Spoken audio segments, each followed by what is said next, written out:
Kanye's whole thing is, I don't give a fuck. Art is something that you will really fight for if you love it, even if your message is misunderstood. Like White Lives Matter. He's an artist that likes war. One of the founders of Rockefeller, Rockaway. He discovered Jay-Z, Kanye West, and so many others. One of the biggest pioneers in hip-hop. I took Jay-Z and shopped him to every single label, and they all said no. I had to do it myself. I really want to understand why Rockefeller won. I did partnerships with my artists. I'm gonna give you all the rights to my record, my art, and then you're gonna give me 10% of my art. That just didn't make sense to me. That whole stint of your career, the Rockefeller chapter, do you have any regrets surrounding that when you look back? I wouldn't have been so generous with Jay. It was more friendship for me and money for him. But he did things that I thought he would never do. What are those? I'm just saying this. Let me just say this. What was the hardest moment in your life? When Aaliyah died, that breaks my heart. Singer-actress Aaliyah is killed in a plane crash. I tried to play out what that would feel like for me. Don't do it. You don't want to go there. It's a pain that you couldn't understand.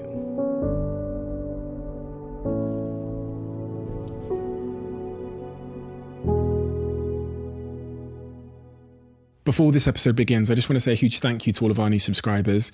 74% of you that watch this channel didn't subscribe before, and we're now down to about 71%. So that helps us in a number of ways that are quite hard to explain, but simply, the bigger the channel gets, the bigger the guests get. So if you haven't yet subscribed to The Diary of a CEO, if I could have any favors from you, if you've ever watched this show and enjoyed it, it's just to please hit the subscribe button. Without further ado, I'm Stephen Bartlett, and this is The Diary of a CEO. I hope nobody's listening, but if you are, then please keep this to yourself.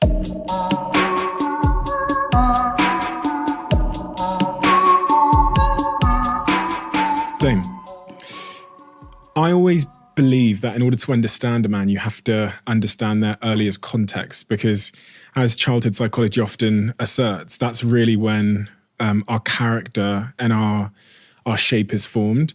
So can you take me back to your earliest context, the context that's most relevant to who you went on to become in your life back in Harlem on 109th and 1st Street? My first real memory of who I am is I remember being 4, and I was in nursery school, and the teacher yelled at me, or I got in trouble, and I felt embarrassed. I felt uncomfortable. And I remember saying to myself as a 4-year-old, I'm never gonna feel embarrassed again, ever. I didn't like the way it felt. You know, like when Fred Flintstone used to get yelled at and he starts shrinking, and I just was like, I'm never gonna put myself in a position to let any adult, teacher, whatever, I'm never gonna be embarrassed. I just hated that. I remember not liking that feeling. And I think that was the last time I felt it. Pause. And how did so that presumably impacts your relationship with authority figures? It just means I don't care what anybody thinks. So no matter what, regardless to what, you're not gonna make me feel as less of who I am. I know who I am. So there was no way that teacher was going to make me feel small just because they were a teacher and I was a student. There was no way that they were going to make me feel less of myself. I was never going to let another person make me feel bad about myself ever again. The last time that happened, I was 4 years old. But what I saw was, as I got older, that this is the way people live their life, fear of what people think of them. And that's the reason why they don't say what they feel. That's the reason why they internalize, and that's the reason why they end up depressed. So as long as you're expressing yourself, as long as you don't care, as long as you're not hurting anybody, there's no pain to feel. It's almost like at that point I sprayed this thing called I don't give a fuck what anybody's thinking spray. And I think that's been the most important thing, is not to care about the judgment of other people. What about your parents? Could they tell you what to do? Well, of course, as a child, but my mom died when I was 16, so I was still a child. So at that point, I was making money. You know, the last time anyone could tell me what to do would be the last time someone was paying my bills. So if you paying my bills, then you could tell me what to do. And I've never put myself in a situation like that as an adult for someone to be able to tell me what to do. They could give me advice.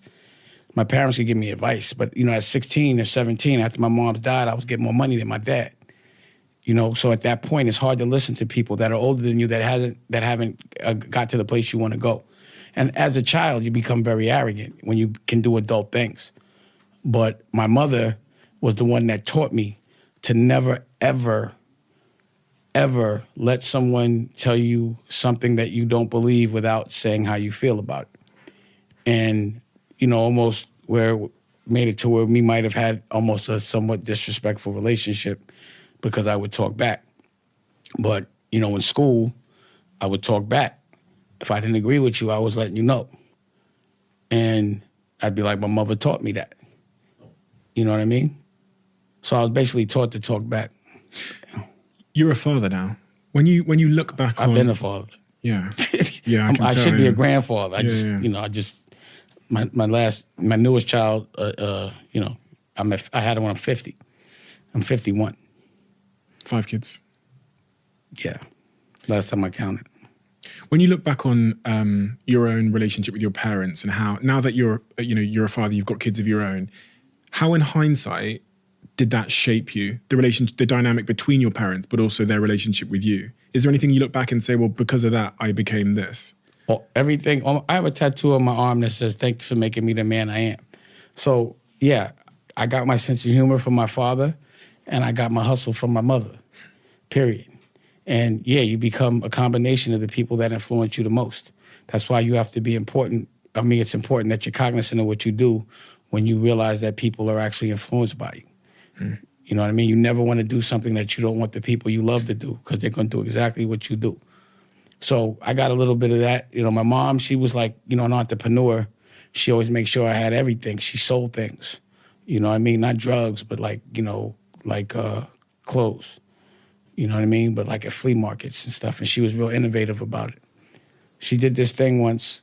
We went to a flea market and she took a hula hoop and put a curtain on it. And we would stand up and it made into a dressing room. And that day she sold all of her jeans. She made $800 that day, I remember, at Aqueduct. So, I've always had that hustle and bustle from my moms. And doing things different at an early age made me know that that's the only way you could do it right. Like standing in, like if you don't stand out, then you're just atmosphere in a crowd. But when you do things different, then people are drawn to you. One of the things I've thought about since growing up is how a lot of the things that I value most as characteristics in myself probably came from what the world would consider to be mistakes that my parents made. So one of them being like not being around makes you independent, or, maybe being a workaholic maybe makes the kid a workaholic, or maybe not having money gives you drive. When you think about the things that wouldn't be in that like parenting handbook of how to raise a child that ultimately served you and made you, the man you are today, is there anything there where you go, a mistake made me brilliant? Yeah.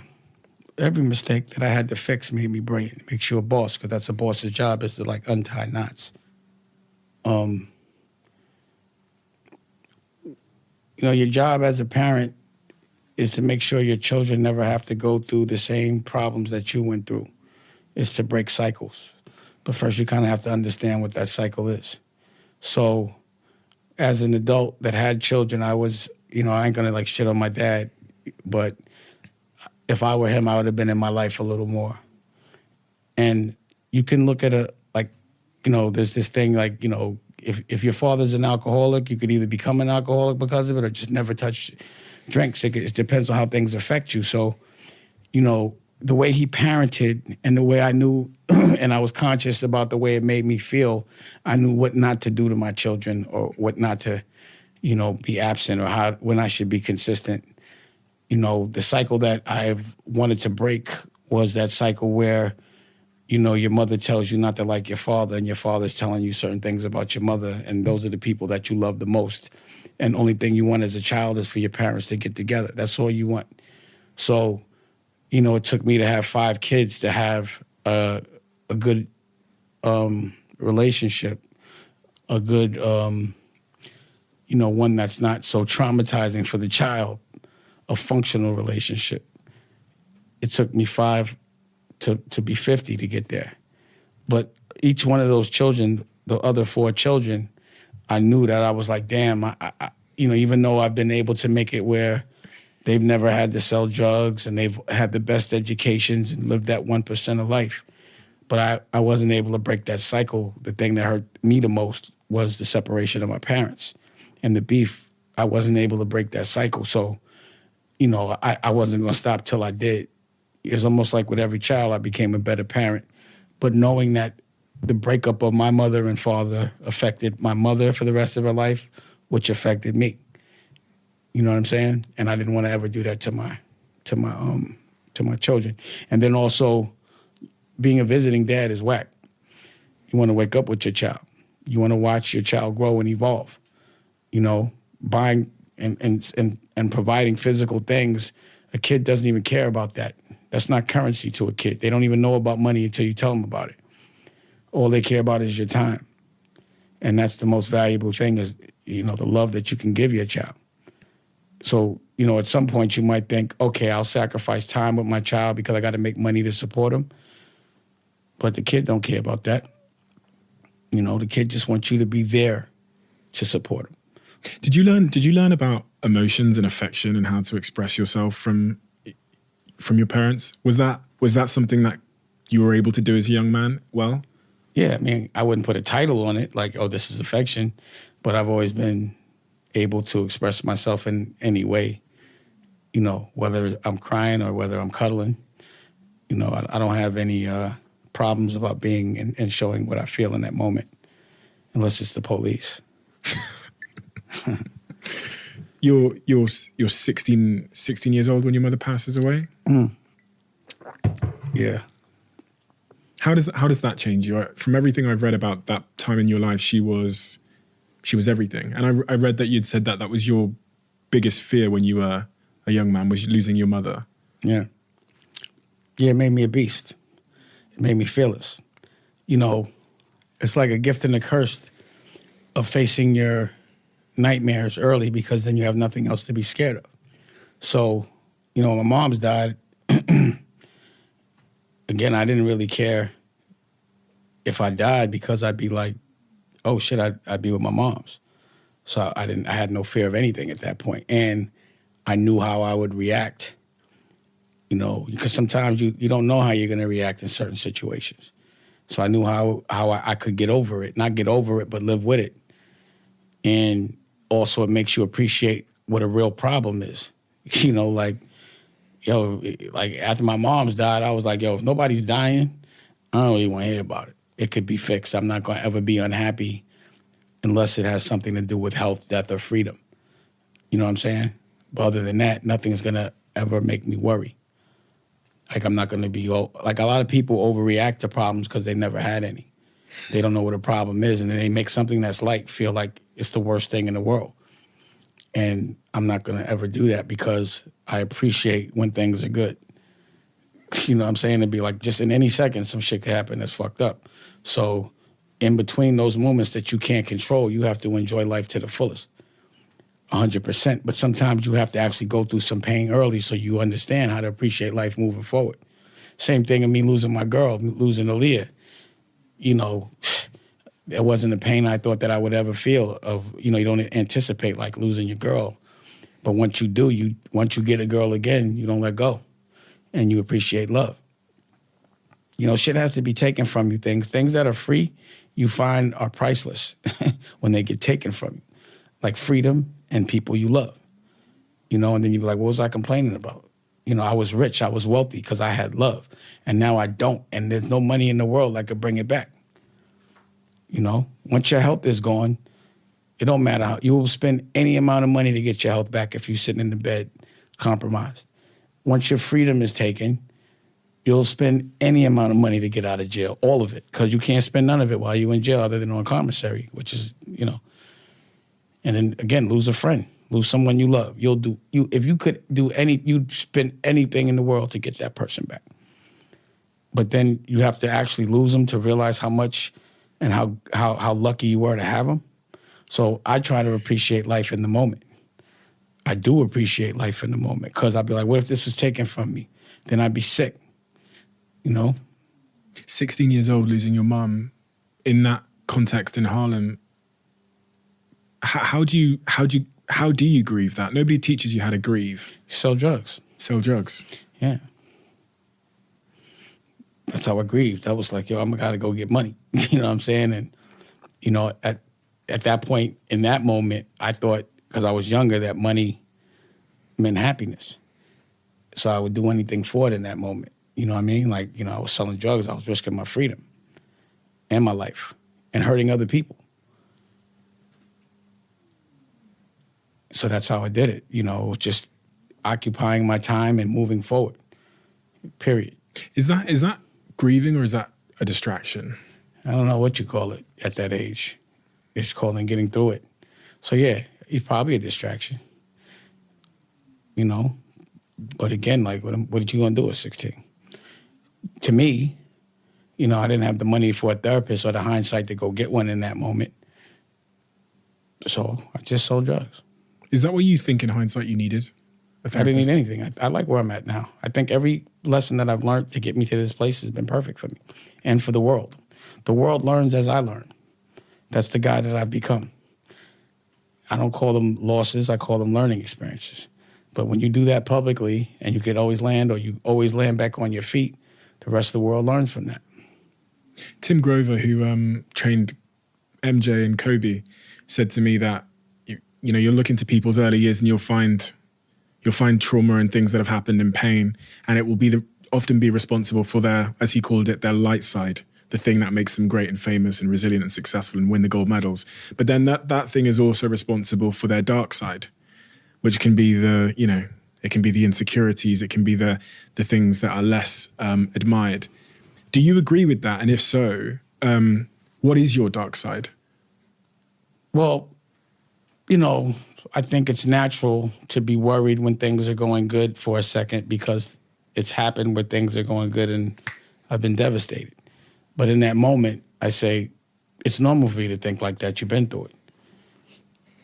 I think only dark side is people triggering me, that, you know, when I feel someone's not doing right by me or by people that I love, I can get triggered I get triggered. It's hard to control that side. Why can you get easily triggered? Probably because there's been things that have been bothering me for a while. You know, when you're in the street, you have to make examples of people.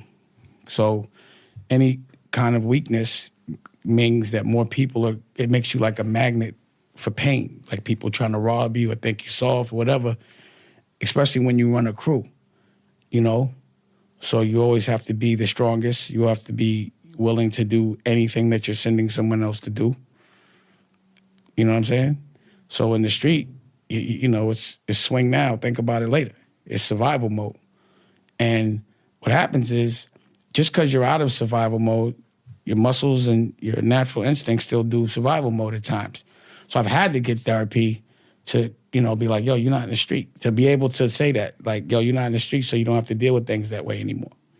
But if you've seen in my career, you know, it'd be a lot of yelling, because I would rather put, like, when I'm really yelling, it would be me, like, in the street, I'd have put my hands on you.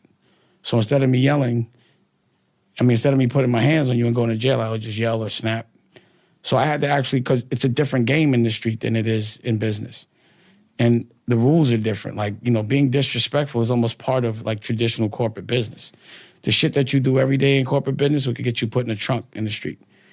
And if you come from the street and you have to be like, oh, that hurt. Like, I can't hurt you, I can't hit you, I can't do nothing, I can't defend myself. I got to go through a lawyer for this. It could become traumatized, and you have to internalize a lot. So disrespect triggers me. And, you know, people trying to control a narrative by tricking you into thinking you're not great when you really are. You know how many people have tried to convince me I'm not a superhero, and I know I am? I'm that man. Why is that an important belief for you? Because I'm always fighting for the culture. That's what a superhero does, you know, or a general. Like, you know, back in the Roman days, no matter how much money you had, you were not famous unless you fought for your country and won a war, for your country, for something you loved, you know? And for me, I'm a person that loves a lot, not just country. I love culture. I love a lot. I love art. There's so much for me to fight for. You know what I'm saying? It's like I just can't look the other way for things that affect me and my culture and things that people I love. It's hard. I think a lot of conditioning happens when you see things are wrong and you got to look the other way for survival. And I've just never been that guy. And I don't come from a family or a bloodline of people that have ever been abused, that have ever been bullied. I come from a bloodline of people that bully the bully, that oppress the oppressor. Like, we look for people that think they tough because we really think they are not, just based on the overcompensation. You know what I mean? So it's not in how you like project yourself or act. It's really about what you do. If I'd asked you when you were 16, 17, after your mother passes, what you're going to be when you're older, I just said, great. I'm going to be great. I'm going to be Dame Dash. I didn't know what I was going to be. At 16, I just knew I was going to be great. how could you be so sure? How could you not be so sure? I'm Dame Dash. You know what I'm saying? Like, my narrative's never been losing. You know, when you start out winning and that's all you know, even when it appears you lose, if you're a winner, you're like, I just can't see myself losing. So no matter what, I'm gonna end up winning. I'll learn from it. It'll be patient, but I don't see losing. You realize that not everybody has that mindset, right? It's too bad for them. I don't understand why. Do you understand where you got that mindset from? I'm from Harlem. It's just a Harlem thing. I think my family, you know, and just winning. Like, you know, being that kid in school that was like good at all the sports, that could fight, could dance, funny. You know what I mean? I just don't see myself taking an L. That belief, has that built over time, like got stronger and reinforced by success over and over again? Like this building of evidence about what you're capable of and who you are. Has it developed, or was it just always solid? I just never thought I wasn't going to win. Like, I don't know. I mean, like, for someone to ask me and say, like, that's crazy that you always think you're going to win, I really think that's crazy that you don't think you're always going to win. Like, the way I see the opposite, I just don't understand why I get into a fight that you think you're going to lose. And life is a fight every day. So why would I get into anything thinking I'm not going to make history? I'm like a little behind schedule for me right now. What do you mean by that? Well, again, in the beginning of my career, everything I did was for money. I was all about the money. And then this thing happened where it just became all about the art and being able to sustain doing what I want, being happy and being able to create, becoming a starving artist and just being someone that not exploits artists, but actually is the artist. I was doing it the business way, and I was getting where I needed to go as far as touching pop culture, but the people around me were making it where I wasn't happy about it. It didn't feel good. And I decided to do it the artist way. So back then, I didn't know I would be like, fuck it, I just want to be an artist. I thought if I was just doing things for money, like imagine what I'd be in the music business right now if I just was like exploiting everyone that's not smart, you know, and taking advantage. Like if I would have took advantage of Jay-Z, which I probably could have. He didn't know anything about the business. He might try to act like that now, but I trust me, you know what I'm saying? Mm. So, you know, if I was that person that would do anything, no integrity, no morals or scruples, I'd have billions and billions and billions of dollars. I wouldn't have taught my artists how to leverage their celebrity for their own products.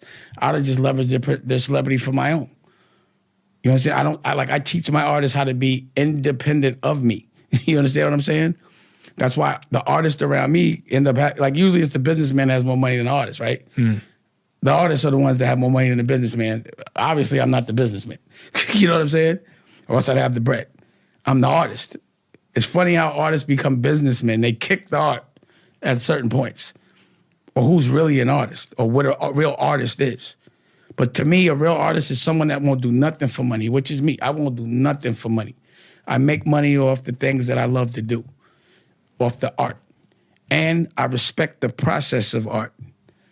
You feel me? That's why you see when I came in, I know the process, but not of one art, of a lot. So I know the fashion art, the music art, the comic, you know, even though I don't draw, but you know, all of these different things, I learned them from to where I could do it independently and I don't have to outsource. At the cost of the timeline, which could have been, you're saying could have been faster if you'd chosen to exploit people. Right. And that's a trade-off that a lot of people wouldn't have taken. They would have taken the Yeah, that's why they're billions. miserable. Now they're on pills. Now they're not happy. Now they're paying for sex. It's just, I won't do it. You know what I'm saying? For the first part of your career, you were on the other side, right? You were the businessman. You were working with artists like Jay-Z and Kanye and many, many others.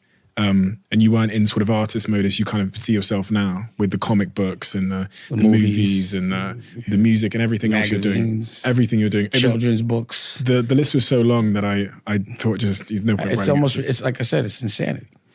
It's ridiculousness, the amount of things that inspire me that I think I could actually do better than everyone else.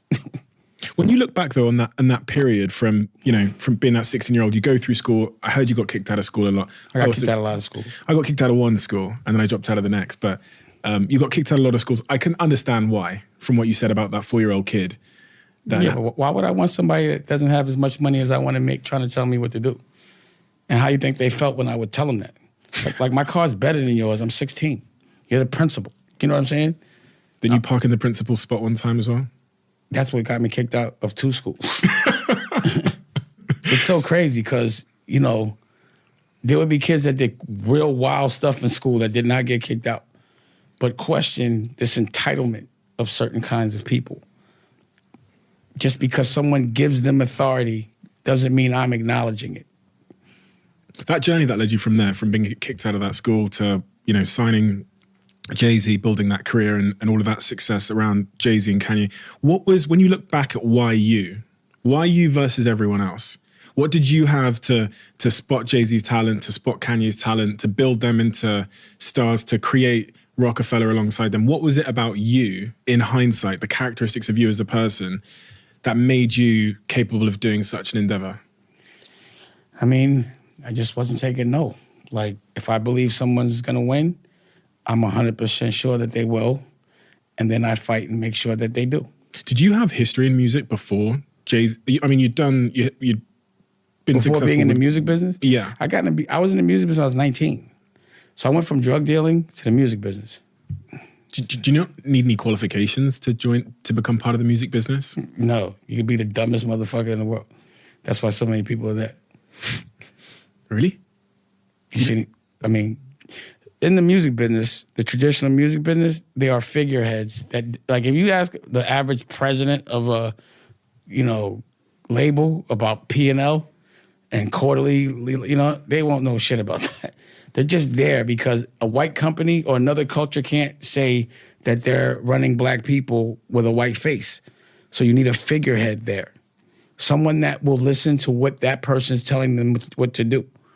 And that's why that industry was no bueno for me. I'm like, first of all, I never got hired in that industry. I came as a partner. But the funny thing is they couldn't recognize me as a partner because they were not. And I couldn't recognize them as generals. They'd be like, yo, how you going to talk to, you're a soldier. How could you talk to a general like that without thinking your teeth are going to get cracked? You understand what I'm saying? And they didn't understand that. Like, you don't understand. I own this shit. You work for somebody. Talk to me like the boss. And it's crazy how you will talk to the people that don't own shit like the boss. They just couldn't understand what that meant to own my actual equity, have ownership, not sell my rights to something and then let somebody else pay me for my work. That does not logically make sense. And it never did to me. You know what that means? Like, you have a grown-ass man saying and being proud to say I'm signed. Does that actually sound right? I'm signed to another man. No, it doesn't. But they've actually programmed us to believe it is. You're going to give me an advance. I'm going to give you all the rights to my records, everything that I've done, my art. And then you're going to give me 10% of my art. That's what the music business is, or 8% if you're lucky. That just didn't make sense to me. And I did partnerships with my artists, with the artists I work with in the businesses that I do now, just because I want people to maintain their manhood. Like, I don't ever say you sign to me. I'm not letting, I don't like the way that sounds.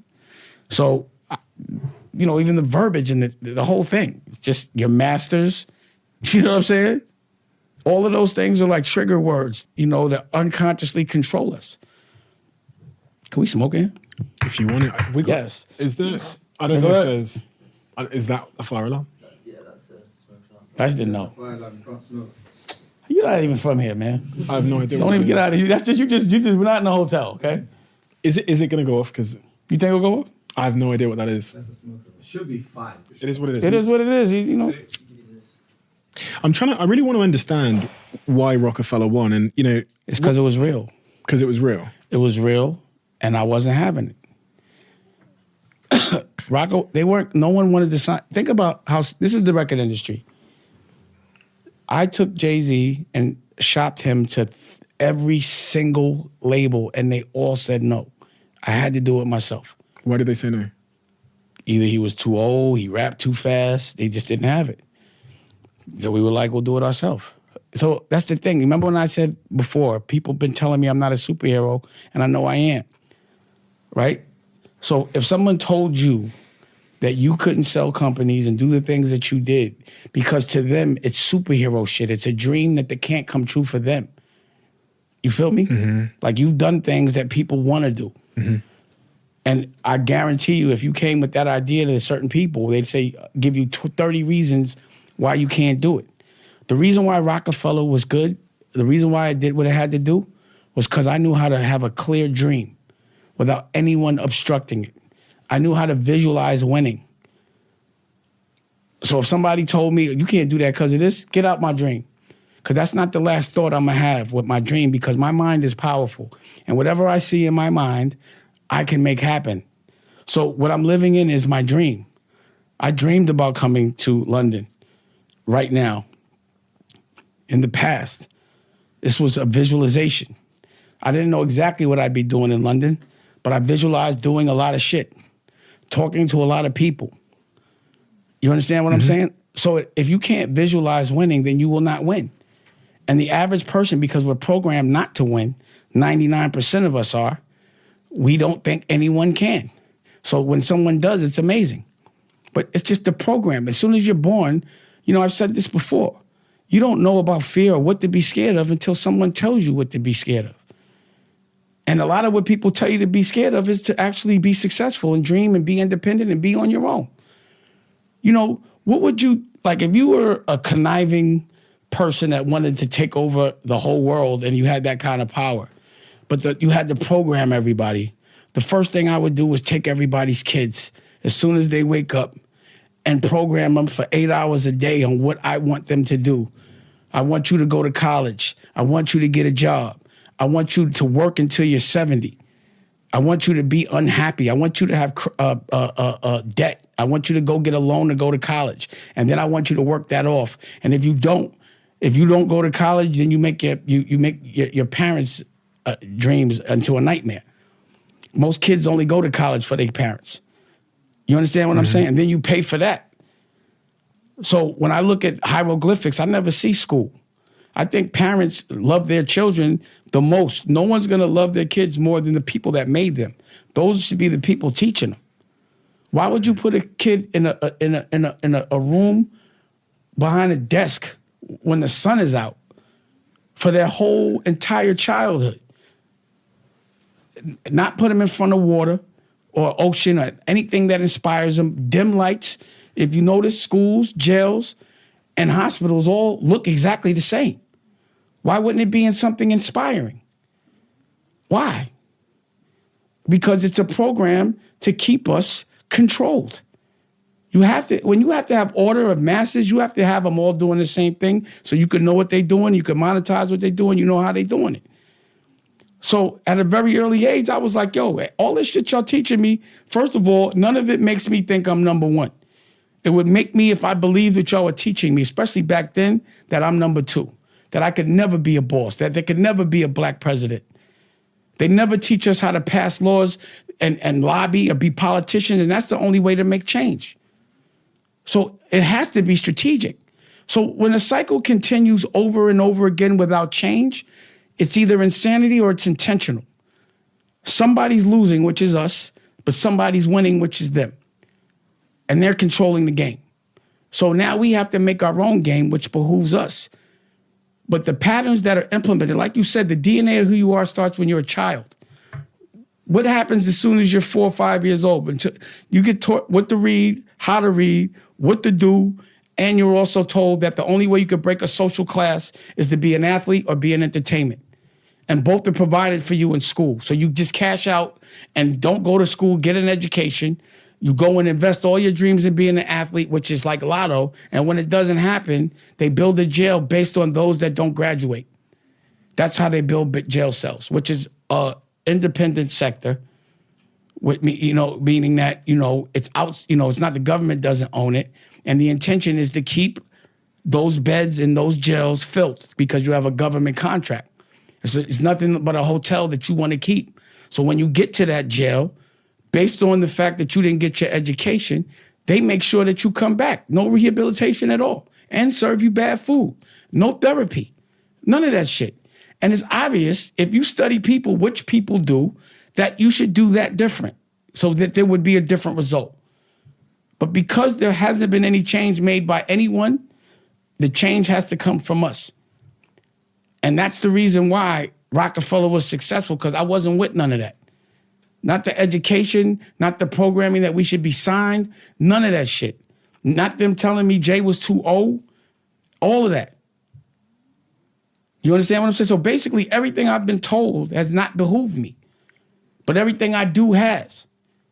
So when I don't listen, my family eats. When I do, we don't.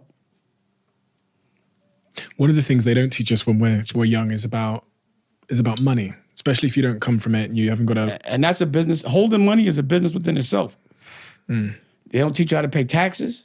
Yeah. They don't teach you about capital gains.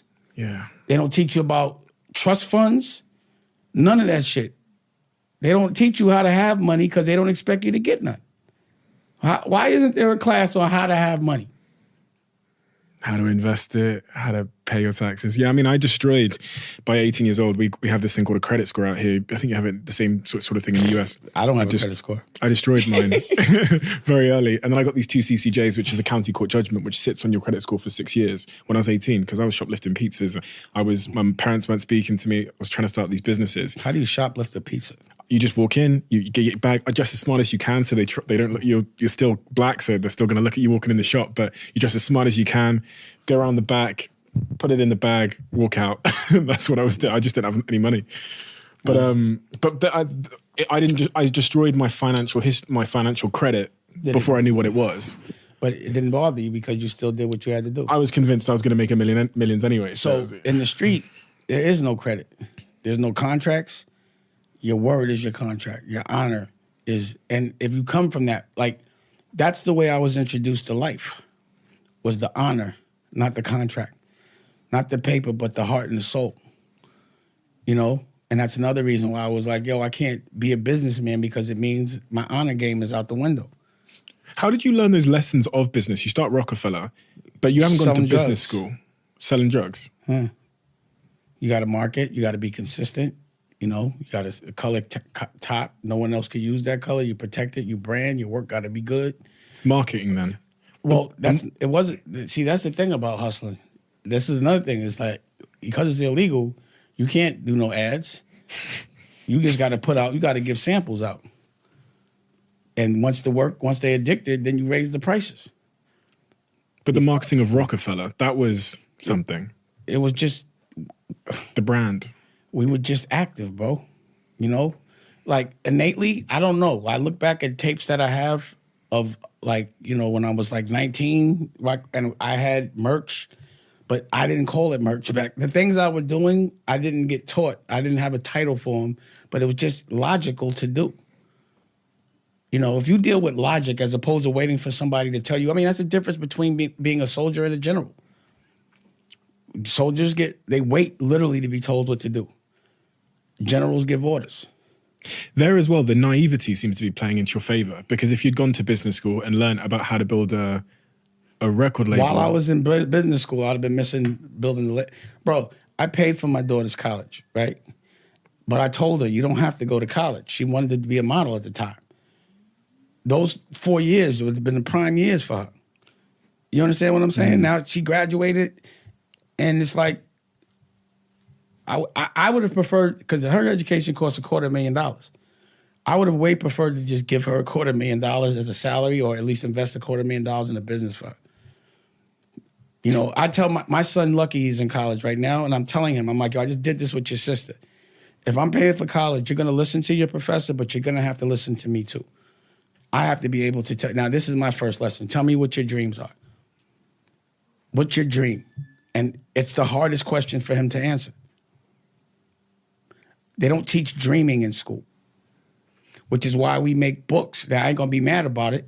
I'm part of something called the OSG, and there's also, and it's 200 principles, and most of these principles are from places where most people are economically challenged. And what we do is we discuss curriculum, the things the Board of Education's not doing, we'll do it. They do that on Thursdays, and on Tuesdays I teach the principles in entrepreneurial class because none of the principals knew how to dream. I'm like, how y'all teaching your teachers to teach the kids how to dream if y'all don't? So in order to teach these kids how to be fearless, y'all got to be fearless. And they have. And they've been that. So I'm not just the person that talks about problems. I'm actively trying to fix them. I read that point about dreaming. I've heard you talk about visualization and dreaming and the importance that plays. And I've also saw you on an interview before. You asked, I think it was the host, the guy that said he wanted to be an actor. You asked, yeah. You remember? Mm-hmm. I thought that was brilliant. I watched it last night, and he's, what's the right type of dream to set? The one that you love, what inspires you. But don't dream cheap because they don't cost $1. You got to dream big. Why would you dream small? Pause. You know what I mean? Like, why wouldn't you have the perfect, best case scenario? And it has to be a selfish dream because you can't help nobody unless you can help yourself.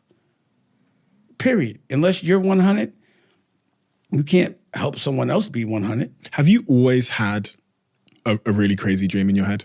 Yeah, I've been living it. Rockefeller was a crazy dream in my head. But so was DD 172. You know what I'm saying? And these other art galleries, everything I'm doing right now, being a director.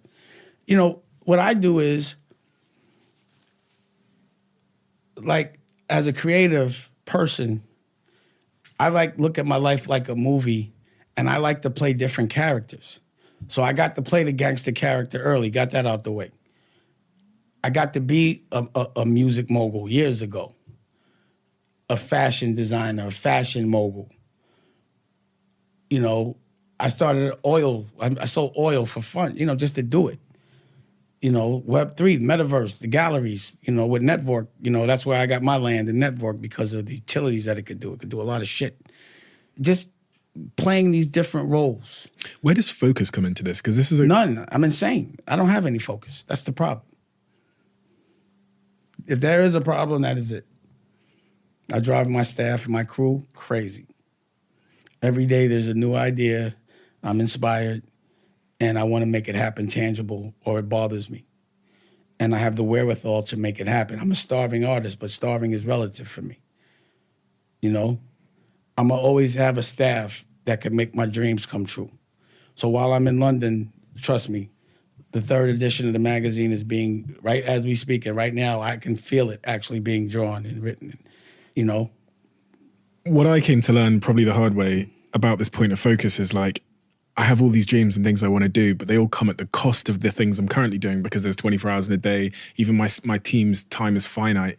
So if you're well aware that focus is an issue for you and that, you can't do everything, how have you not sort of stopped, reined yourself in a little bit with all these ideas and projects you have going on? Because as I said, I read the list and I was like, Jesus. Sometimes I have to completely detach. So the last 3 months, I just left LA. I've been trying to stay away from creative things. I've been hiding my cameras from me. You understand what I mean? I'm staying away from people that inspire me. I'm telling you. You know what I mean? I'm in the house looking at a lake. Me and my girl and my baby. For the last couple of years, maybe I'd say 9 to 10, I've just been a creative. And I've been creating. And I haven't been outside. I haven't been trying to promote or do any of those things. But I have so many tangible, physical assets, goods that need to be sold right now, that it's time to be great. So I've proven to myself that I can be an artist. Now I need to prove to myself I can make money off being an artist. Why does that matter? So I can pay the bills. So I can make more art. to be able to have every single thing physically that everyone that's sold out has is important to me, so people could know they could do it on their own. So if you see that Dame did it, and I'm like a regular guy to me, besides the superhero shit. But if I could do it, most people believe that they can as well. So it's important to lead by example. You know, a lot of people give these like classes and this, that, and the third. I'll be like, yo, just look at what I'm doing. I'm not talking about, like, as I'm talking, I'm like, I don't make a living from talking. I make a living from actually talking about the things I'm doing, but the living comes from the things I'm doing. You understand what I'm saying? Like, I got shit I'm doing. Like, I'm not just, I got a movie to show you right now, 3. I got a magazine to show you right now. I got a comic book to show you right now. I got a children's book to show you right now. You know what I mean? I got a whole, I got so many different fashion lines. You know, I have an album out right now. Cameron and A-Track. It's called You Wasn't There. It was #1 on the rap charts last week.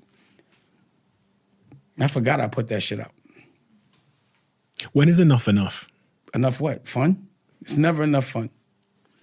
If I'm not talking, again, it's not like I got a bunch of bread. You know what I'm saying? If I had crazy bread, then they'd be like, oh, I'm not doing it for the money. I just do it every single day. There's just new shit to do. You said before we started recording, you're busy in your mind almost to the point of insanity. And when I spoke to Rock, who's your fiance, she said you're crazy, crazy motivated. The most driven, motivated person she's ever encountered in her life. He just never turns off. He doesn't sleep. I mean, how sustainable is that? How sustainable has it been? You tell me. You tell me. I'm 51, 52. I'm chilling. Almost to the point of insanity, though. He doesn't turn off. He doesn't sleep. I'm just having so much fun. It's not like I'm like, I don't leave her, though. It's not like I don't leave. I don't leave the house. I'm up working. So it's like, oh, shit, there's music to make, you know? Or, oh, shit, there's a movie to make. You know, there's just so much to do. And I'm having mad fun. So my dream, like when I'm, like literally, like physically when I go to sleep and dream at night, my life is better than anything I could be dreaming about. And I'd be like literally I wake up like, whew, I'm glad I have to stay in that. Like, am I still in my house? Like, you know what I mean? Like, I love, if God, listen, for me not to take advantage of all the opportunity that God has given me based on where I'm from, it would be disrespectful to the opportunities that are presented for me to sleep right now. It would be disrespectful. It's too much. Like, I am very aware that I live a privileged life compared to most people because I can actually do things based on art all day. So it just would be disrespectful to art, you know? If I was coming up, right, so say I hadn't done anything in my life and I was a young kid, 18 years old, and I'm saying, Dame, I've got all these ideas. You know, I've got this book, comic books, the TV, the movie, da-da-da. What advice would you give me in terms of... I'd say focus. Interesting. But the thing about it is the difference is when I say I have all these ideas, I'm also showing you tangible things. Can you execute? People have ideas all day. Not many people can execute. I can. See, that's where there's a gift and a curse. Because I can finish, because I actually can do it, because I will do it. You understand what I'm saying? That's a curse, isn't it? Yeah. But I love it. The reason I'm really obsessing about this topic is I've been talking to my team. Some of them seems like it must be a similar, relatable problem. And that's exactly why I'm really picking at it because, you know, Don't worry about it. We're told that we can't move in 10 different dimensions at one time, but we really can. But what about 20? You could do 50. But then it comes at the cost of one of those, and that's what I've been contending with. What in life doesn't come with a cost? So I'll give you an example. This podcast here, we could start multiple podcasts with loads of different creators. So do it. But even 5% of my time thinking about that problem was taken from like my companies. Let me show you, let me equate that to you. So there are people that can cook very well for their family. But a real chef has to cook 1,000 plates every fucking night. He does not do that on his own. He has other chefs that he teaches. So that's part of being a business person. Like, look at Walt Disney. Like, look at Disney. They do a bunch of shit to insanity, but it gets done. So that's where the business comes. See, I'm lucky enough that can understand my left and right side of the brain, but I kind of understand if you do two things, both of them working at the same time, it doesn't work out. Because when you're dealing with money, you can't be emotional. But when you're dealing with art, it's pure emotion. So when I'm shooting movies and people try to make me do business, I'd be mad. Like, get the fuck, don't. It's not going to come from a businessman's place. It's going to come from an emotional place. So, identifying when to turn off, turn on, it's tricky. Have you ever overextended yourself in terms of taking on too much and thought, fuck, I need to... Always. Like, you got to remember, like, I don't have no support. It's all me, financially. So all these things that got made from one pocket. You know what I'm saying? An independent pocket. So it's never no money to look at. Like, I'm always racing a storm. When things happen to me in life, it's like, what's the message here, right? So we had this crib in Florida.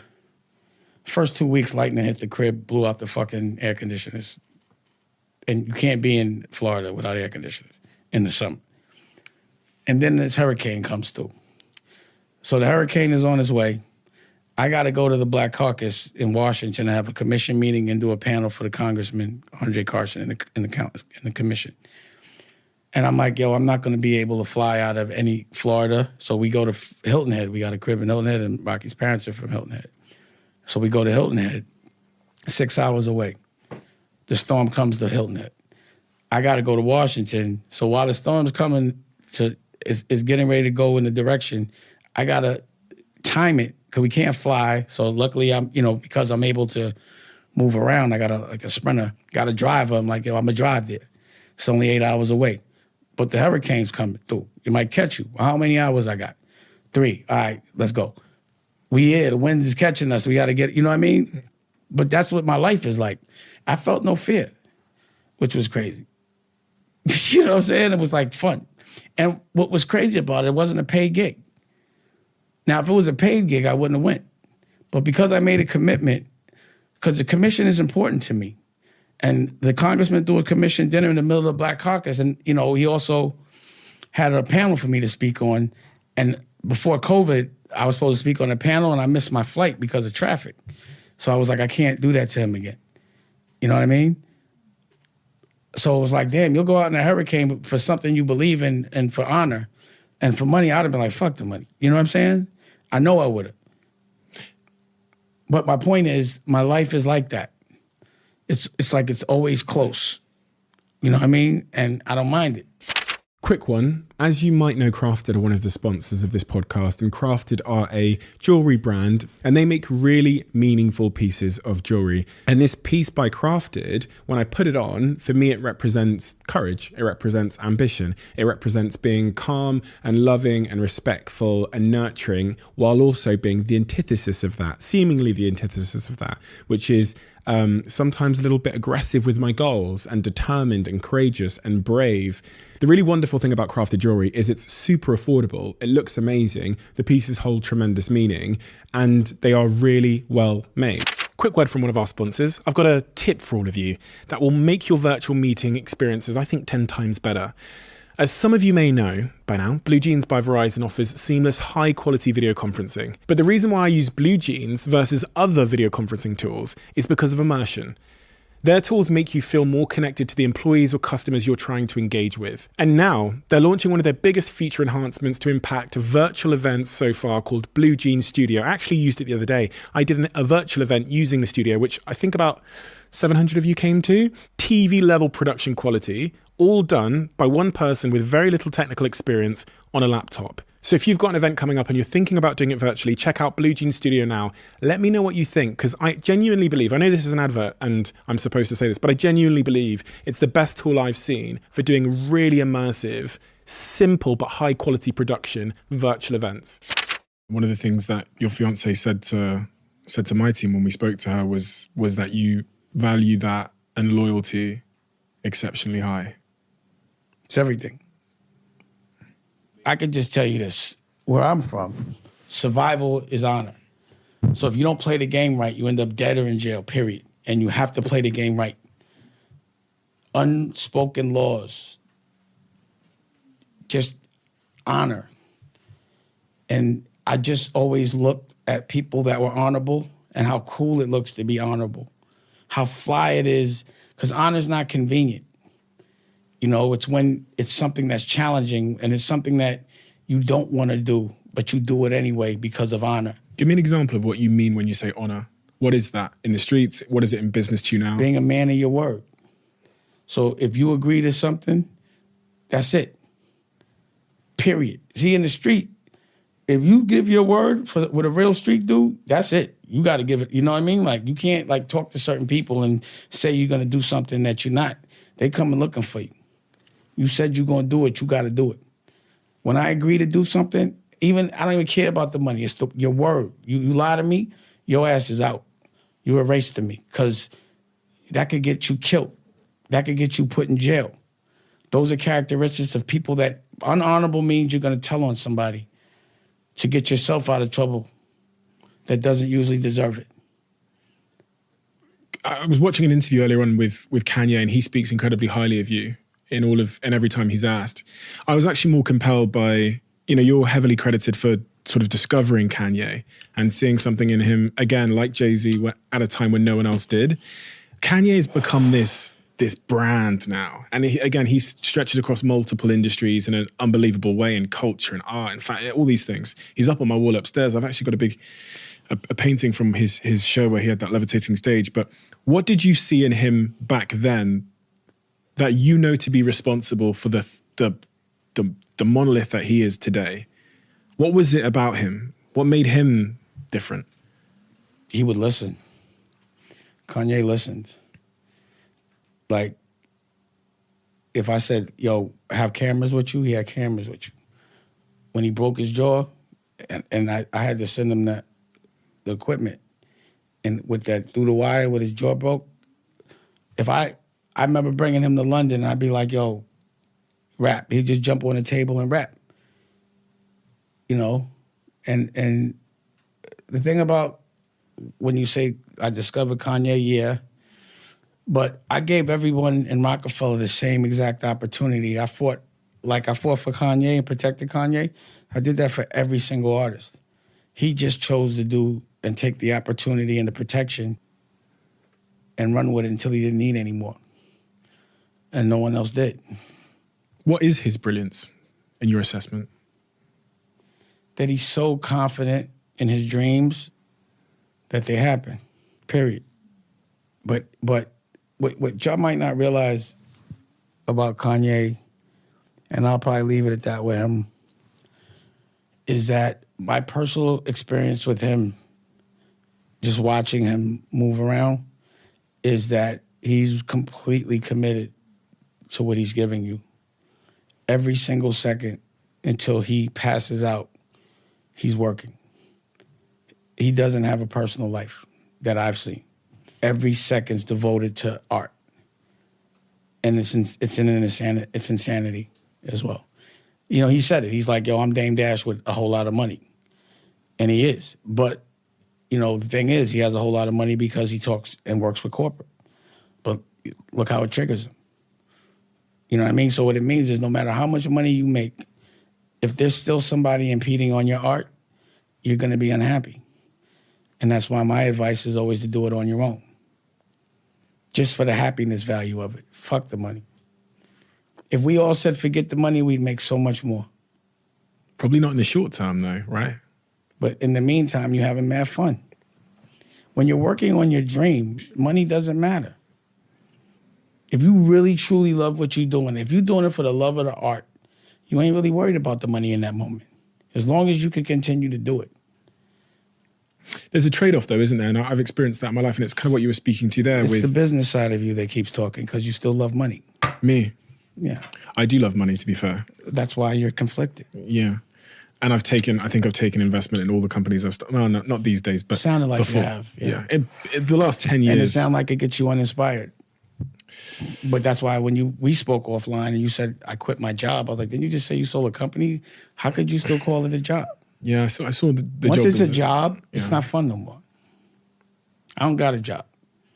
When you look at these people, so in Kanye, case, I don't want to talk about him beyond this point, but obviously it's made him a billionaire.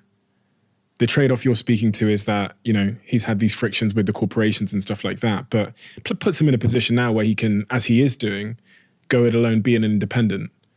All I'm saying is, regardless of what, it ends up in war. So if you get either way, either you're going to have to walk away from your company or go to war. One of the two. Correct? Yeah. Most of the time for a lot of founders, who the fuck wants to do that? Yeah. If you look at Steve Jobs with Apple. Look at you. He got fired from Apple. Let's talk about you. Yeah. So it Mine sounds ended to in me war. like you went public and got uninspired. Yeah. Lost control. Exactly. Yeah. You gave away your control for money. Yeah. Why would you give your freedom? Think about this, right? So when slavery became in America illegal, everyone that had slaves were still lawmakers that used to have slaves. They still were passing laws. So can you imagine this conversation? Yo, what are we going to do now? We don't have slaves. Well, we have to make it where they're slaves, but they don't know it. How do we do that? Well, let's oppress them and let's make them fight each other. So every time one kills, we get one killed, and then one goes to jail. We get 2 for 1. Plus, they all have kids. They have kids. So now they don't have parents. They're disenfranchised. So now the kids do the same exact thing because they have nobody to lead them. You understand what I'm saying? It's just the plan to make us think we're winning when we're losing. But what we really do is we give away our freedom. So what happens is you commit a crime, you hurt your brother, and now legally you're in chains. You're put in a cage and you're working for slave wages. And now, instead of slave master or master, it's warden or CO, or at least that's what we call them in the States. I don't know what they call it's called a correction officer, CO, or warden, whoever runs the jail. It's a plan. So they always trick us into giving away our freedom by dangling a bag. The bag, though, can sometimes be very big. But the bag doesn't mean, it's man-made. Money is man-made. The value of money is made based on what a man says. But real currency is love, and that's God-made.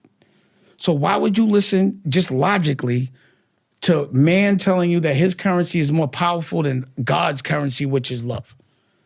I'm going with God's currency every time, just because it's logical. And that's another thing. Logically, I just believe God has to be a woman. Why? Can you create life? But God creates life. Can a woman create life? So what would be the closest thing to God? The creator of life would be a woman. But of course a man, because they have muscle, would trick the rest of the world into believing that man would be in... If war and people fighting is the least smartest thing in the world to do, and that's men do that all day. It's the most destructive thing to do. It's bad for business, but it's good for someone else's, whoever's selling bullets. You understand what I'm saying? And men do this all day. So if, men been running this shit for a while and shit is fucked up. I would love to see what life looks like with women running things. I would love that. That whole stint of your career, the Rockefeller chapter, do you have any regrets surrounding that when you look back and think, I wish I'd done that differently? I wish someone had told me this thing. That's Rockefeller. That shit is art. Why would I want to mess with that? Look how it's impacted the world. You know what I mean? Like, yeah, there'll be certain things that just because I know better, I do different. But who cares, man? I was like a kid. What are those things? If you were giving me advice. I wouldn't have been so generous with Jake. It was more friendship for me and money for him. And I always felt that, but I ignored it a little. You regret ignoring that? I don't regret it. I wouldn't have, the things that I wouldn't have let certain things happen because I didn't think they could happen. You know what I'm saying? Like, he would never do that. But he did things that I thought he would never do. So now I would be like, he would do that. And I would make sure it didn't happen. So Rockefeller would probably still exist right now. I made those mistakes too. It is what it is. Actually, the life that I got after Rockefeller was it's been so fulfilling, and I've had so much fun. I just opened up art galleries all over the world and made music with cool people, and I just been doing cool shit for the last 10 years. I was compelled by what you said earlier when you said Rockefeller would still exist. Yeah. Okay, you tell me what was the end of Rockefeller and why it happened. From what I understand, and again, this is just what I've read, there was a dinner that took place between you and Jay where Jay wanted to sell Rockefeller to Def Jam. No, that's not what happened. Okay, well, there you go. We met at dinner because I had heard from L.A. Reid that Jay was like, I'll take the job of president, but Damon and Biggs can't be down with Rockefeller. And L.A. Reid was like, yo, and I thought John McNeely had said this shit. I was like, Jay could have never said that. And we went and he did me like public place, the whole shit, and told me this shit. And I was just like, you fucking serious? Jay told you that? He said, yeah, I want to be looked at as a businessman. And as long as you're around, I can't be looked at as a businessman. But I was like, what's that got to do with Rockefeller? So he was like, yo, y'all can have Rockefeller, but just give me my Reasonable Doubt masters back. I said, let me think about it.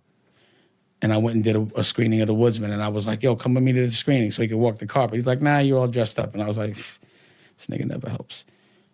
But my point is, regardless of what, Rockefeller still existed. It's just I didn't run it. So why isn't there still a Rockefeller?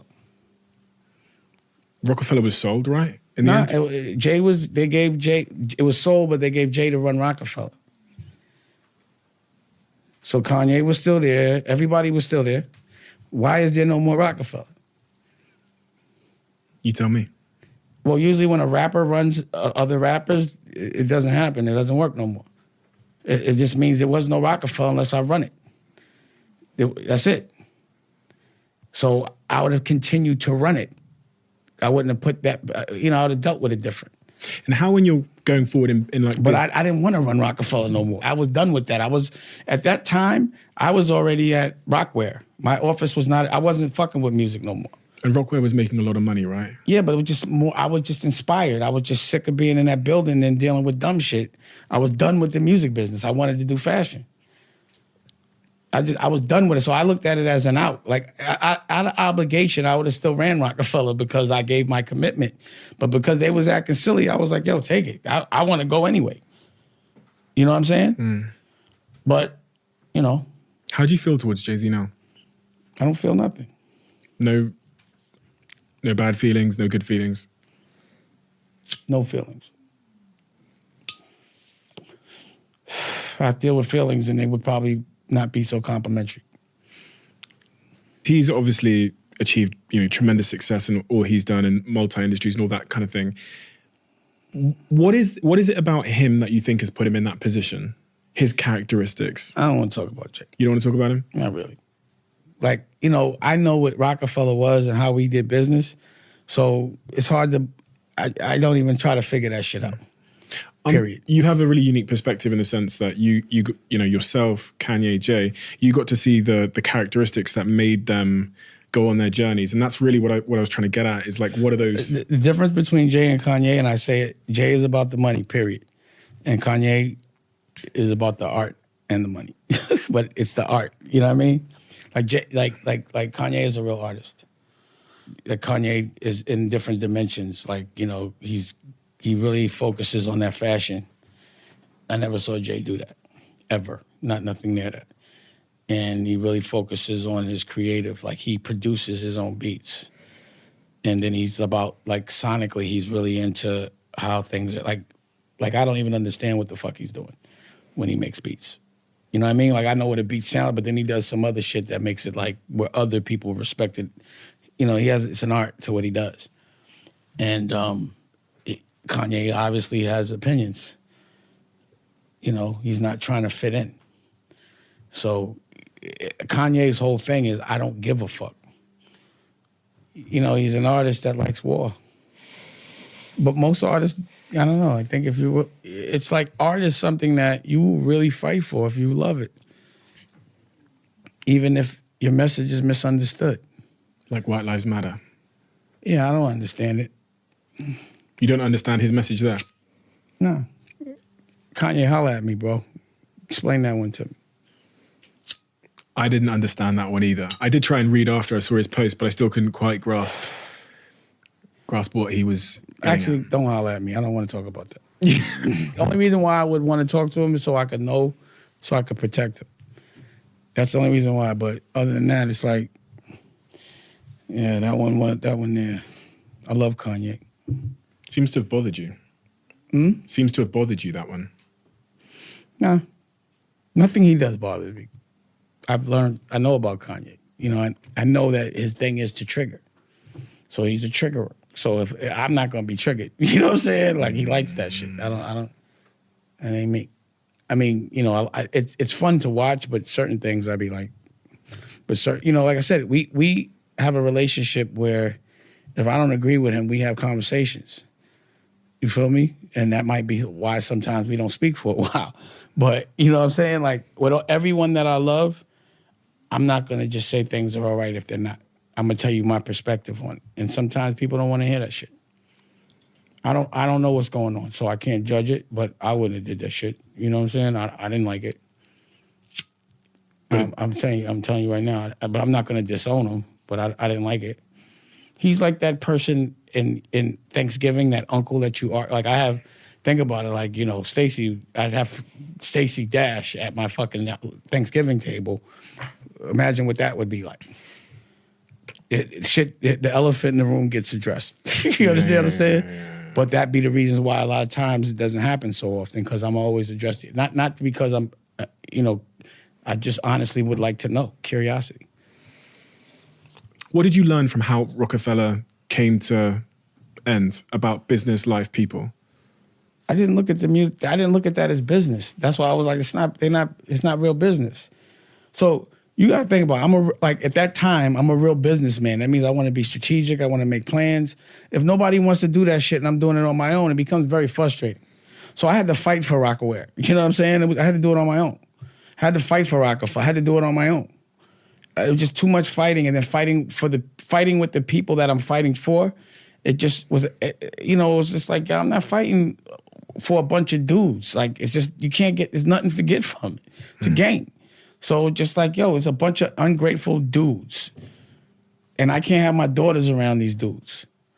You know? Do you have trust issues in business? Hell yeah. There's no trust issues. I trust no one. Y'all got, I get another drink? Yeah. Can we pour up another drink? Same? Yes, please. We can just keep talking. It's okay, isn't it? Yeah, it's cool. We can just keep talking. Yeah. You said you don't trust anybody. Do you? Yeah. Cool. My girlfriend. You think if you make her really mad, you think she's gonna? You trust that she's gonna be fair? Fair? What do you mean by if fair? you do something unfair, will her reaction be fair? Probably not. Next question. Yeah. I trust my. I mean, I trust my girl, but I trust Jack. Who? Jack. Well, how much you trust him? He has your bank account numbers and shit? I'd give him my bank account numbers. You would? Yeah. My assistant, Sophie, I trust her as well. My brother works full-time for my company, Jason. I trust it. He actually manages all my finances, my bank account, all my investment portfolio when I do Shark Tank Dragon's Den. We'll see how that works out. It's going well so far. We don't, you know. No. Yeah. No, I'm just saying this. Let me just say this. Of course, I have people around me, and everyone has to deal with those things. But the trust thing is, I'm cut from a certain kind of cloth. So what may not be honorable to people because they're not from the same experience as me, it may be different version than what I see. So I don't trust that people look at things exactly the way I do. Like some people don't think things that are disrespectful are because they're not a boss. You understand what I mean? Like if you're not a person that's actually paid people for service, if you've never done that, which a lot of people have not that judge me, which I don't care, then you can never, ever understand what it is to pay someone and them not do their job. You just never know what that is. So you don't trust people? Nah. People don't even trust themselves. There's no one in your life that you trust? Your fiance? No, I mean, there's a level of trust, yeah. Yeah, I mean, I trust her. Yeah, I trust my girl. But people, you know, I don't, like family, it's like whatever. If they fuck you over, they do. It is what it is. You know, that's their burden to bear. You know what I mean? Like karmically. But people that I don't have to trust, I don't. Like there's always, like I trust people like, yeah, but it's never 100. You know, it'd be like you never know what someone's doing when you're not looking, bro. People are different. You know, when you're a person that's cutting the checks, it's hard to trust people because they're just showing you what they have to show you to get the money. You feel me? You know, I was saying this, being in Florida, you understand real racism. Like, motherfuckers is racist out there. You know what I mean? Like, broke motherfuckers, too. The crazy shit about, like, racism is, like, being a wealthy or what could appear to be a wealthy black man with a staff, and you might get someone from another culture, and they'll be like, but you still not white. No matter how much money you got, I'm like, I don't want to be white. You know what I'm saying? But they still have that chip. Like, but you know, it's that one thing that's like, I'm not trying to be that. You think that's what it is. I don't. You feel what I'm saying? But what I understood is I've never had to feel racism because I'm always the person that's hiring and firing people. A racist is never going to act like a racist in front of me. He'll get fired or worse. You know what I'm saying? But if you're a person that's not in that position, you have to deal with racism. Imagine someone that's racist, your boss. And that's a lot of people. So the only way to really combat racism is economic empowerment. You have to either own the bricks, you have to be the boss. And then you select the people that you want around you. And if they want to be racist, they better internalize that and go get some therapy because a black man's telling you what to do. On that point of the people you have around you, how do you pick those people? What are you looking for when you're hiring somebody or you're looking for someone to partner with? What characteristics are you looking for? They got to be the best at what they do that I need to hire them for. And I prefer a certain kind of discipline. What kind of discipline? That every hour of the day that you work in, that you love what you do. You know, that you respect my time and my money. But, you know, it's just really at this point, like when you're looking to invest in somebody, you look at potential. But when I'm hiring somebody now, their potential has had to have already realized itself because I'm paying you. It's like a professional team. So there's certain relationships that I have that are completely personal. And I'll work with you because we have a personal relationship. I'll help you. That's personal. But when I'm really paying you, you just got to be at this point, you need to be the best at what you do. So let's look at your work. You know what I mean? I just need to see your work. I need to see what you've done before you work with me. So if I hire a DP, I need to see they real. What do you think about pessimism in people you're working with? Because I've seen from watching your interviews that you seem to have a real problem with people that... I hate negative people. If you're negative, you got to get away from me. And there are people that come negative, because that's just what they've been raised, but they're skilled. And it hasn't worked out because of that. Because it's just like you just lead with negative first. You know, if I have an idea, the first thing you want to talk about is the problems with it, then we got an issue. There's a time to talk about problems, but not while I'm dreaming. And hard work. You know, in our culture, there's been a bit of a movement around hard work that, you know, work-life balance and these kind of conversations. What do you think about work-life balance and the importance of hard work in achieving big dreams? Hard work is everything. And if you look at the people, you know, there's this misconception that black people could only have black people work for them. You know what I mean? Like, you know. In the US, more so than here. Probably. Yeah. And that's where I'm coming from. That's PTSD or whatever. Yeah. So, you know, what I find is I'm not trying to only hire my culture because I know my culture. I know my culture. I'm trying to take over the whole world. So I'm going to have Benetton, and I have Benetton, like it's black, white, Chinese, it's every kind of person in my crew because I want to speak every language. I don't want to be wrong. I don't want to be good for somebody black. It's time to be good for I'm the best human. I'm going at everybody. And there's also this thing where, you know, it's always like black people should only have education for black people. And I think there should be new education for black and white people. There just needs to be new education. It needs for us to figure out how to come together as a human race. Because it's been strategic that for the last 100 years, we've been saying the black thing. Always. It's always separation. which gives fear, which is what causes racism. But I just believe if we're at least the landlords and we can make a curriculum that everyone can fuck with, it's us make it. It's just about us being the ones to make the shit. I believe it would be good for everybody. No fear, because, you know, we're not worried about someone else and them taking over what it looks like. We already know what it looks like. You know what I mean? It'd be like, yo, let's keep everybody happy. As long as this division is, nothing gets done. And again, that's another thing that I feel is strategic. So when I make a movie, I'm not like, yo, this movie's for black people. I'm like, this shit for everybody. This ain't just good for black people. This is my shit better than everybody's shit.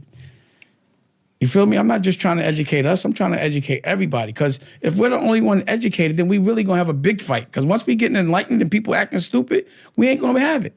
So we have to evolve everyone. You understand what I mean? Everyone needs to catch up. We're all human. Forget the past so much. Learn from it. But let's talk about how to move forward in the future collectively. You mentioned at the start of this conversation that you went and had therapy to understand yourself a little bit and to understand your triggers and what was triggering you and where that came from. What age did that happen? Well, being a child like myself, I was always put in therapy no matter what, but I didn't talk. But as I got older, like when Aaliyah died, I just always was looking at it like I might need a consultant that didn't have a dog in the fight to tell me if my actions were right or wrong, or to give me advice, sort of like a consigliere. But what I understand about therapy is black people don't get it. So the study of therapy doesn't come from our trauma. It comes from other people. So when we finally do get it, it's in the wrong language. So we have to find therapists that actually speak our language, that come from similar traumas, and so they know how to talk to us. So that's why I have a program called Healing is Gangster. Taj, he's also in the commission, is a therapist that's been through everything, if not more, and now is actually got his doctorate, and he's a therapist, you know what I mean? And that's the person I talk to daily. Like anytime that I'm unsure about how to react to certain things, the times I'm the most unsure is with my children, and that's when I call him. But then, you know, I had to fight to even be able to see my daughters. So I had to go to court-ordered therapy, and I learned a lot there about how to raise my daughters. So the difference between 25-year-old Damon and 50-year-old Damon, 25-year-old Damon would have thought, because I had Boogie, I was a single father. No one ever talks about that. Went to court and got him. But I used to bring him into my environment and thought that was fathering. But with a child, you have to go to your child's environment. And I needed therapy to actually show me that, how much better it is for me to become a 7-year-old than for my 7-year-old to have to become a 50-year-old. You understand what I'm saying? And be in a place that they don't care about. See, the things that you care about as an adult, your kids don't care about. Just think about what you cared about at certain ages. So you'd be like, oh, you know, they don't care. None of my kids care about any famous people. They don't even know them until they get older. They don't care about anything that I had because that's all they know. It's not like a big deal. It's not like a comparison. Like they're not in another, you know, life where they're, you know, some social class below. And then they're like, oh, you know what I mean? It's just what they know. They just want time, and they want you to do what they're doing, and they want you to speak in their language. And that's what I've learned. That's why I've made all of these with my girl for my son. She's made children's books and syllabuses from the womb to 3 years old, and all this programming on how to interact with your child. You understand what I'm saying? So I'm a way better parent now, which is most important. What was the hardest moment in your life? When my mom's died, when Aaliyah died. When people die, that's the shit that's the hardest. But everything else is easy.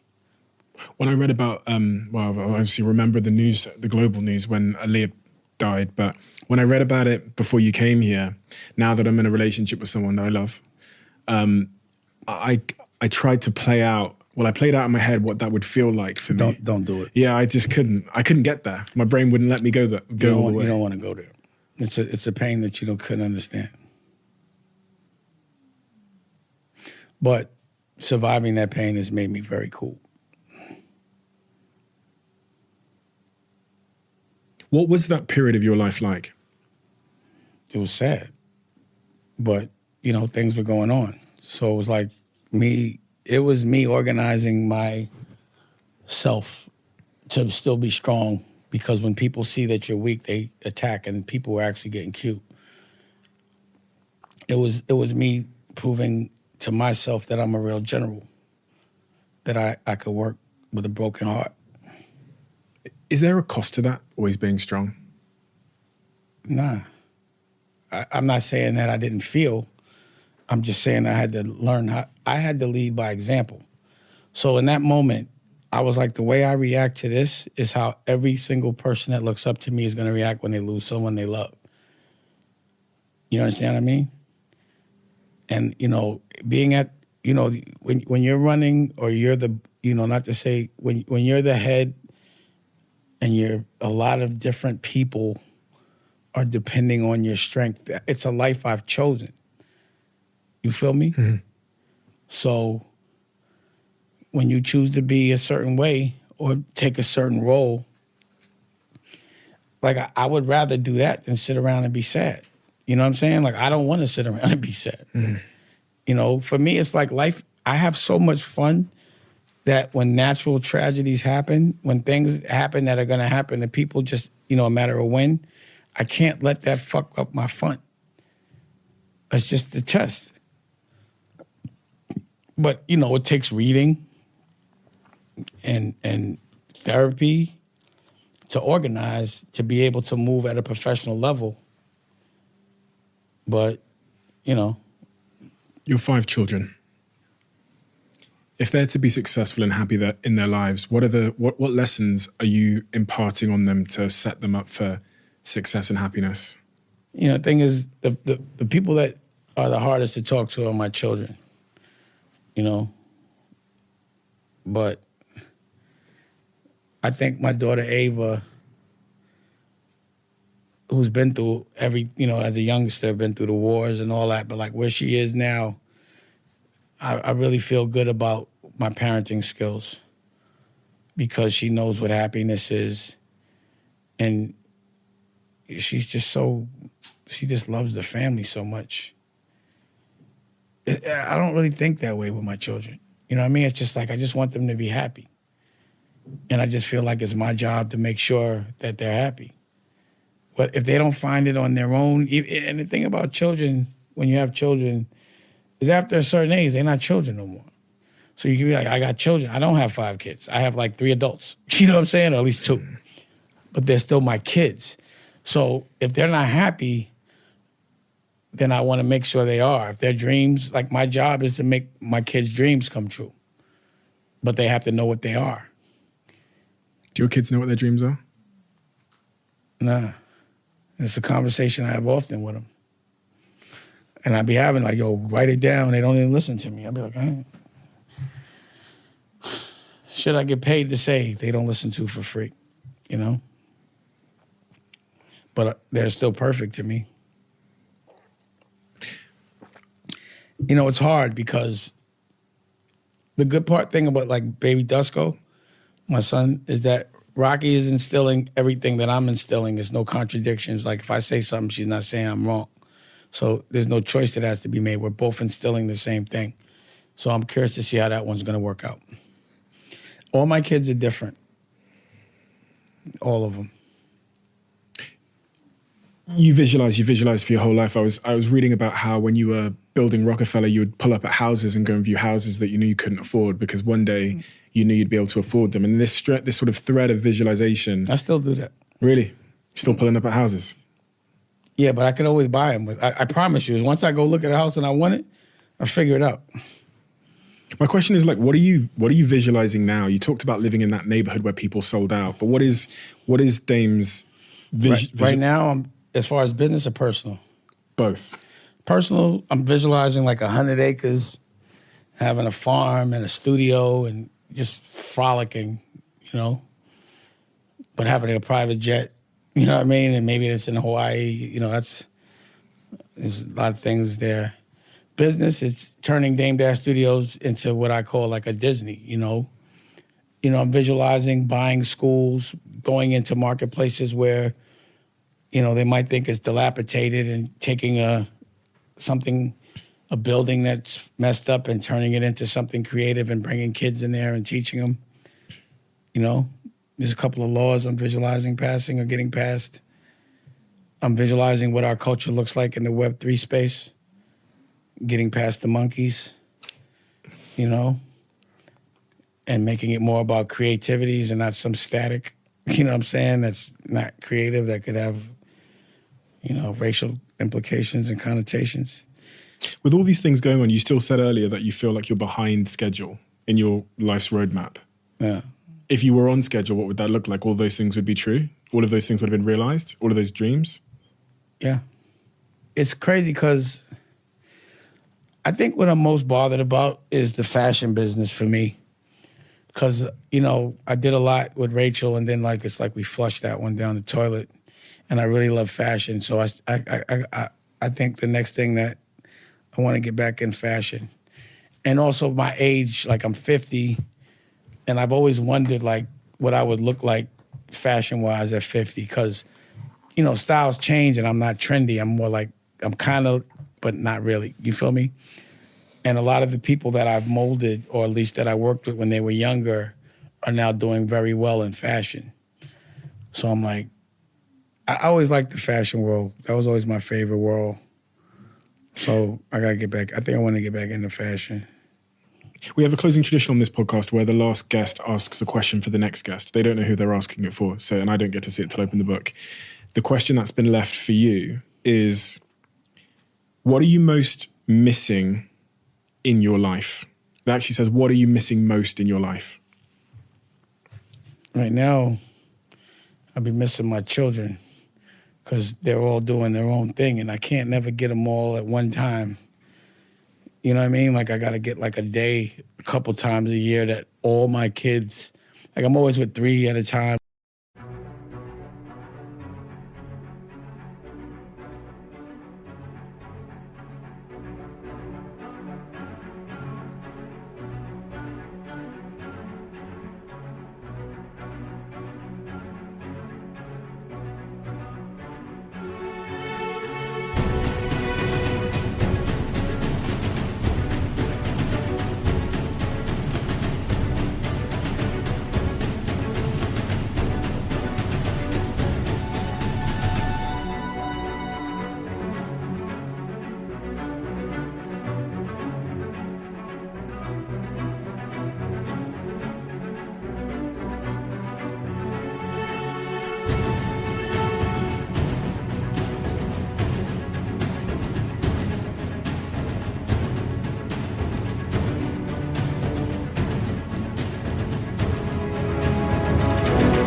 Two. I never have them all in the same house. I'm missing that. I'm missing my daughters a lot because I've been on the road. I miss Aaliyah. I'm always curious, if Aaliyah and Rocky knew each other, what that would look like. You know what I'm saying?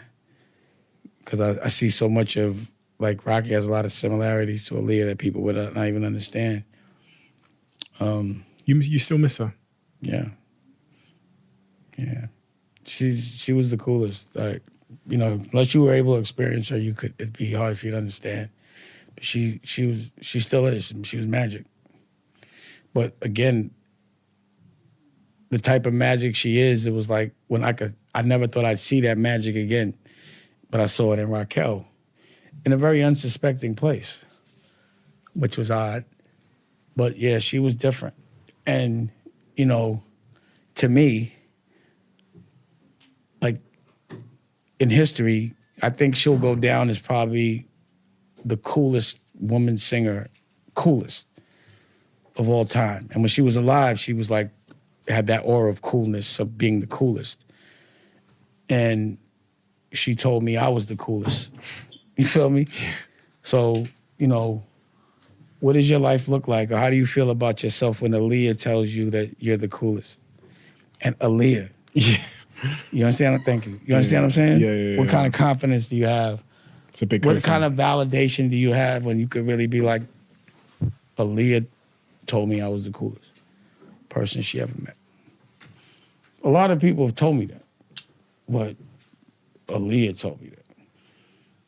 I'm so inspired. I've been really inspired by so many things you've said, but really the dedication to art and being an artist, I think, is something that people don't speak about enough, because everyone's trying to get the bag and business and build, but the art is obviously where the emotion, the love, and the expression The bag is. has always been a distraction. Money is the devil, bro. It makes you forget everything that makes you happy.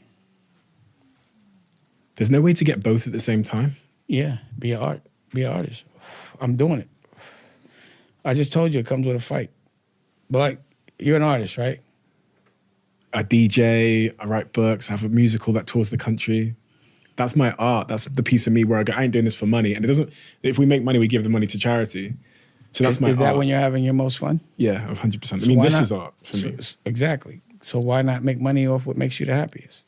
Yeah, that's a good point. Usually because you don't have confidence in the fact that you could. But that's what I decided to do. Have complete confidence in my artistry. I just want to make money off me. I'll help people get money, but first and foremost, it gotta be about me.